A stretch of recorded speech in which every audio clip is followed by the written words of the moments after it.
Hello, International Relations classes. This is Professor Gustafson coming at you on, I'm recording this on Monday, the 23rd of March as of about 11:30. Even as I am recording this in my other office, I'm getting word that the state of Michigan is going to be on some form of extreme lockdown through the 13th of April, so it's a good thing I'm a runner because it looks like I'll still be able to run outside in the midst of a pandemic, which is always incredibly exhilarating. But I hope you guys are doing well. This is again, the most interesting of times, as I've hinted at before. This is like September 12th, 13th, 14th, 2001 on steroids. It takes kind of the surreal nature of what we all experienced back in 2001 and just taking it to a whole nother level. All right, so I hope you all are safe. I hope you guys are doing well. I hope these videos are helpful to you as I'm creating them.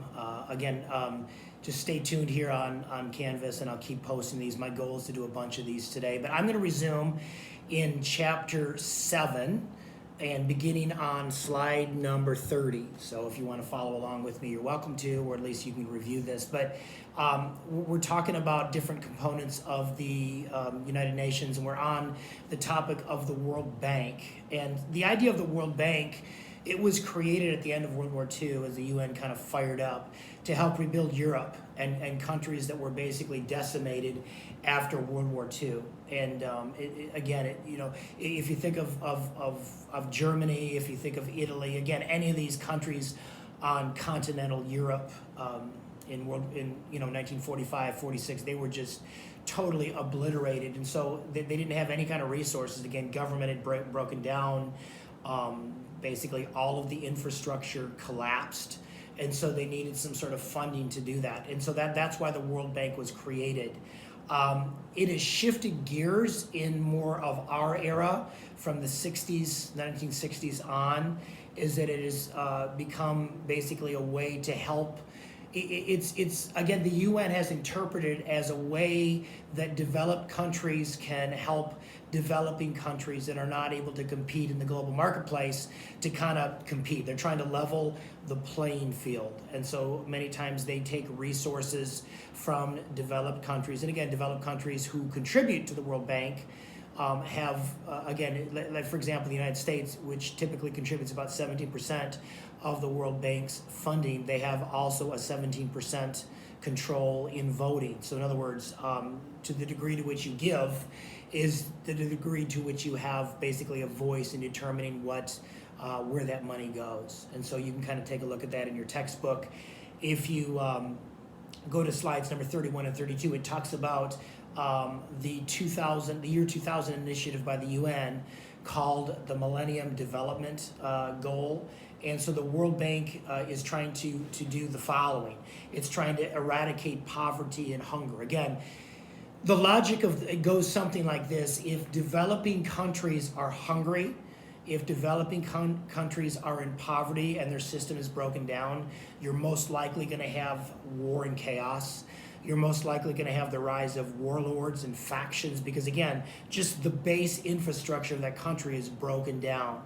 So the logic is give them funding and help them with extreme poverty so that there's some form of base stability there, which again lessens the likelihood of war happening. So eradicating extreme poverty and hunger, achieving universal primary education, promote gender equality and empower women, which again, that's always an interesting sell if you're trying to do that in Muslim countries where generally men in the hierarchy there take a higher place. That's always interesting, trying to work that out.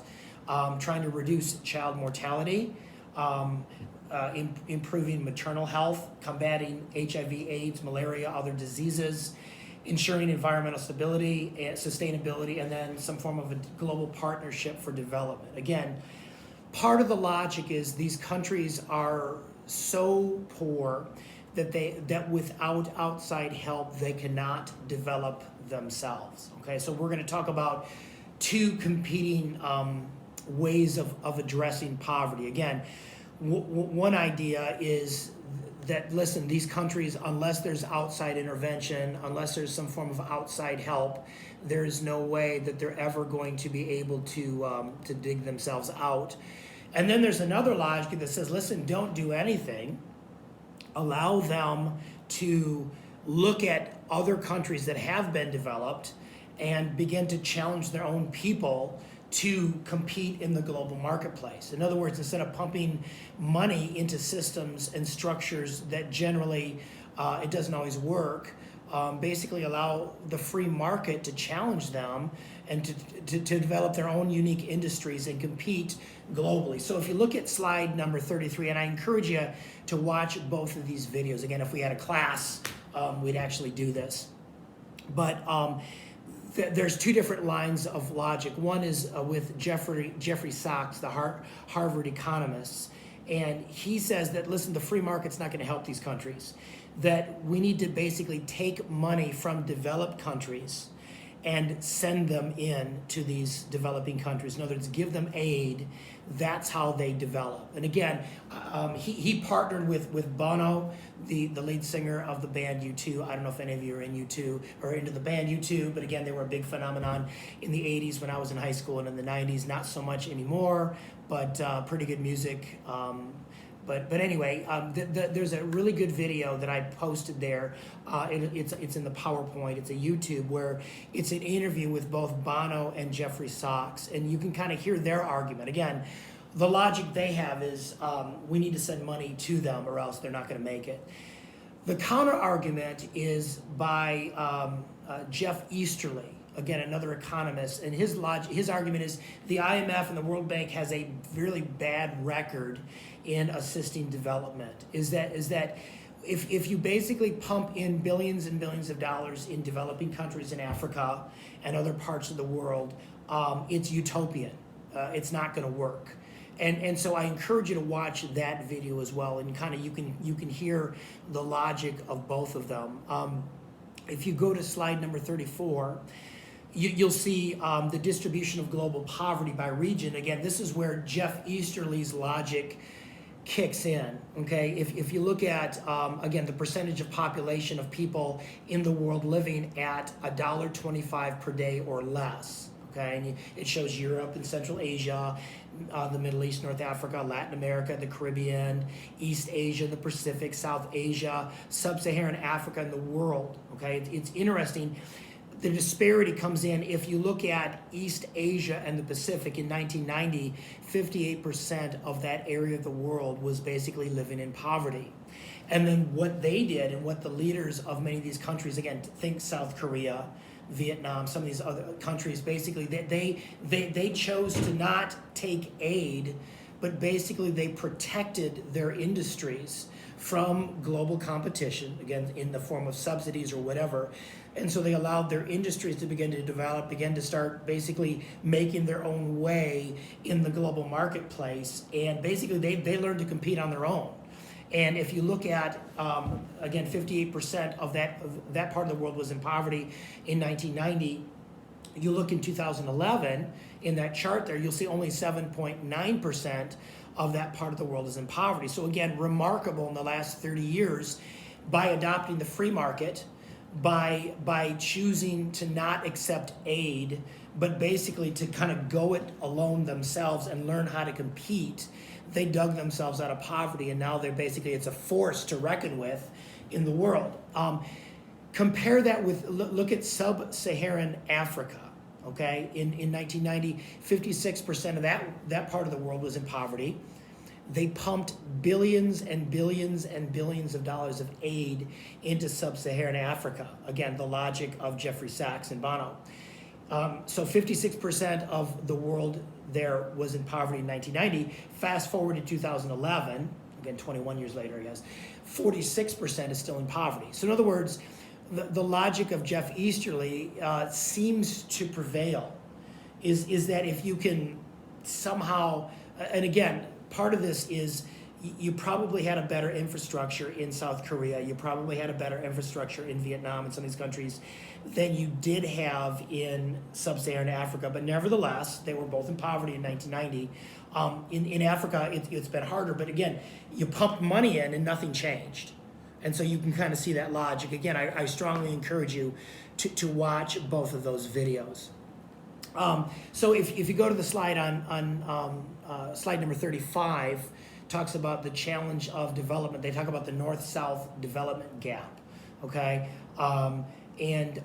Basically what the Bush administration advocated in the early 2000s with the Millennium Challenge is, listen, one of the ways you can dig yourself out of poverty, you got to have good governance. In other words, it's not so much just throwing money at something or throwing money at a poor country. If that country's government is corrupt, all the money in the world's not going to change anything. Again, think Somalia. Okay, probably the most lawless country, or one of the most lawless countries in the world. You could pump several trillions of dollars in that place, and all you'd have is a richer warlord. That's about all you're going to get. And so part of the Millennium Challenge that the Bush administration initiated was eligibility to aid is contingent upon a nation's score in 17 selection indicators. Again, some of which include trade policy, the rule of law, do you have control of corruption? Is the government effective? Are there civil liberties? Are there political rights? In other words, trade plus aid plus good governance. In other words, you have to have all of those. And I think that is a good rationale. Again, this idea that where would you rather invest your money in the stock market? Again, don't think right now with the coronavirus, that doesn't really apply. But again, if you have a relatively normal environment, are you going to invest your money in a country or in a company that has proven itself that has really, really good business practices and is profitable and is doing well? Or are you going to park your money in a company that is you found out that its business practices are terrible, it's very unorganized, it doesn't do very, very well, there's a lot of corruption. Again, the logic there is fairly self-evident. Moving on to slide number 36, the challenge of development. Liberals are critical of what they call import substitution industrialization. And what that is, in import substitution industrialization is this idea that the government blocks imports for other countries' goods, so that your infant goods your infant industries that are trying to develop have a chance to develop. In other words, it's almost like a mama hen protecting the little ones from any kind of aggressiveness from other predators or whatever, so they can kind of grow and develop. Okay, liberals say, listen, don't do that. Let the businesses flop. let the businesses, if they can't compete in the global marketplace, let them collapse. In other words, far better to have other countries and other producers producing goods that are cheaper and better than to protect a national industry that is not going to do as well. It's going to cost more for Americans, and it's going to be an inferior product. Okay, so liberals argue that basically you shouldn't do that. Let the countries or let the companies swim or sink based on their initiative. Again, the idea is that you're going to have a better, in the sake of America, America is going to have better products. It's going to have cheaper products. It's going to have better built products if the global marketplace is allowed to pick winners and losers based on, again, competition and a free market. Whereas if you start protecting companies, it costs more for the American people. Okay, that's the logic. If you go to slide number 37, you can see other different theories. The neo-Marxist theory, they think, again, if you're a Marxist, you're very concerned about the haves and the have-nots. And so they're looking at the relationship between rich and poor countries. Richer countries control the voting in the IMF and the World Bank, so the haves dominate the have-nots, and that creates a problem. And so, again, they would look at it that way. They think that trade liberalization favors richer countries. Again, realists and Marxists tend to look at the global marketplace as a zero-sum game. In other words, somebody's going to win, somebody's going to lose. Okay, so in other words, they're not looking at trade between nations as, hey, everybody wins here. Okay, these transactions produce winners on both sides. A Marxist says no. Generally, it's the developed countries that keep winning. It's the poorer countries that keep losing, and so that's how they tend to look at the development issue. If you go to slide number 38, look at realist and mercantilists. They don't look as much as an exploitive relationship between rich and poor. What they tend to favor is export-led growth, and they advocate protecting domestic industries, okay? Which is called infant industry protectionism. Again, think of a mama hen as America protecting the little chicks, okay? The various industries that perhaps can't compete globally. Think of a mom and pop, I don't know, store or some local company or some local or some entrepreneurial invention that cannot compete in the global marketplace. That country, like a mama hen, is going to protect it from exterior predators until it can develop and strong enough and compete globally.